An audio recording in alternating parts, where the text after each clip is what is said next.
नमस्कार छात्रों, आज हम वारे हमदर्द का दूसरा भाग देखने जा रहे हैं। पृष्ठ क्रमांक 11 पर देखो। अपने सारे बदले लेने का यही वक्त है, बदले का बदला और हमदर्दी की हमदर्दी। मिलने वालों का ख्याल आते ही मुझे लगा मेरी दूसरी टांग भी टूट गई है। मतलब लेखक को मिलने के लिए ढेर सारे रिश्तेदार मित्र आते रहे, मानो वे उनसे बदला ही चुकाने वाले थे, मानो वे हमदर्दी की हमदर्दी जताने वाले थे। इन मिलने वालों का ख्याल आते ही मानो लेखक को ऐसा लगा कि मेरी दूसरी टांग भी टूट गई। आगे देखो। मुझसे मिलने के लिए सबसे पहले वे लोग आए जिनकी टांग या कुछ और टूटने पर मैं कभी उनसे मिलने गया था। मानो वे इसी दिन का इंतज़ार कर रहे थे कि कब मेरी टांग टूटे और कब वे अपना एहसान चुकाए। इनकी हमदर्दी में यह बात खास छिपी रहती है कि देख बेटा, वक्त सब पर आता है। प्रस्तुत परिचित में लेखक कह रहे हैं कि लेखक को मिलने के लिए सबसे पहले वही लोग आते हैं कि जब उनकी दुर्घटना हुई होगी, तब लेखक उन्हें मिलने के लिए गए होंगे। तो ऐसे वक्त मानो वे इंतज़ार ही कर रहे थे कि कब लेखक की टांग टूटती है और कब वे उनका एहसान चुकाते हैं और हमदर्दी जताते हैं। अगला परिचय देखो। दर्द के मारे एक तो मरीज को वैसे ही नींद नहीं आती, यदि थोड़ी बहुत आ भी जाए तो मिलने वाले जगा देते हैं, खासकर वे लोग जो सिर्फ औपचारिकता निभाने आते हैं। यानी कि दर्द के मारे, दर्द की वजह से जो पीड़ा होती है उसके कारण मरीज को पहले से ही नींद नहीं आती और ऐसे वक्त उसे देखने के लिए आने वाले लोग उसे जगाते रहते हैं। इन्हें मरीज से हमदर्दी नहीं होती है, सिर्फ सूरत दिखाने आते हैं। ऐसे में एक दिन मैंने तय किया कि आज कोई भी आए मैं आंख नहीं खोलूँगा, चुपचाप पड़ा रहूँगा। इसलिए लेखक ने तय किया कि आज चाहे कुछ भी हो जाए, कोई भी मुझे देखने के लिए आए, लेकिन मैं आंख खोलूँगा नहीं।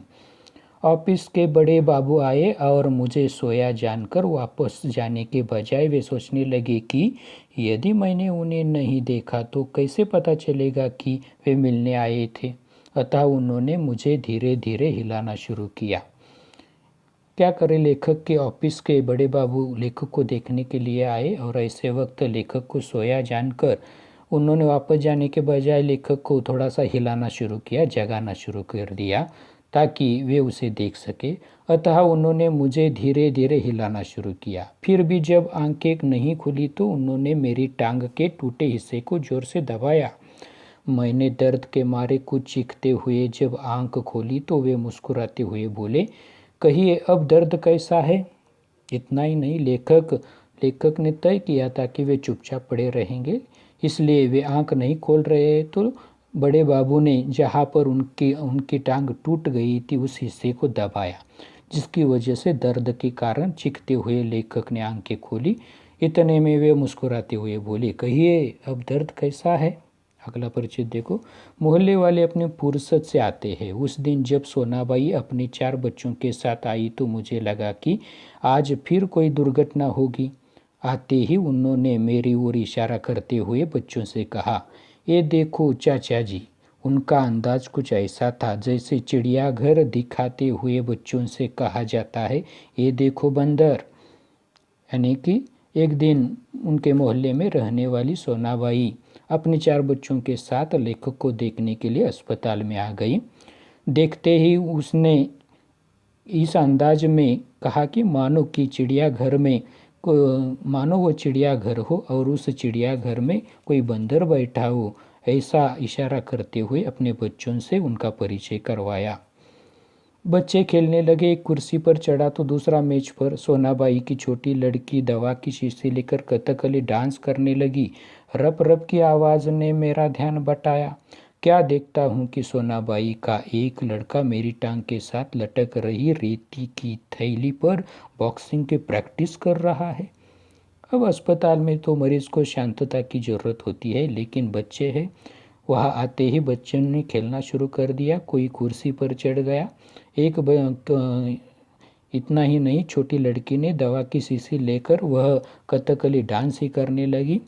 इतने में लेखक को रप रप की आवाज़ सुनाई दी तो उन्होंने देखा कि सोनाबाई का एक लड़का जिस थैली से उनकी टांग लटक रही थी उस पर वो बॉक्सिंग की प्रैक्टिस कर रहा है। देखो, मैं इसके पहले कि उसे मना करता, सोनाबाई की लड़की ने दवा की शीशी पटक दी। सोनाबाई ने एक पल लड़की को घूरा, फिर हंसते हुए बोली, भैया पेड़े खिलाओ, दवा गिरना शुभ होता है।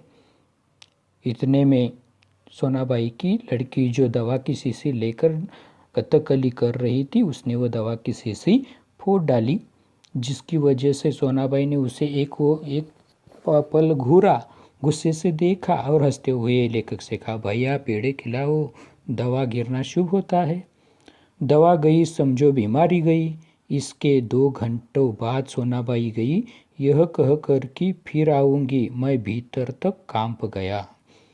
यानी कि 2 घंटे सोनाबाई वहाँ पर रुकी रही, लेकिन जाते जाते उसने कहा कि मैं फिर तुमसे मिलने के लिए आऊँगी, लेकिन लेखक उसके इस आने से ही भीतर से कांप गए थे।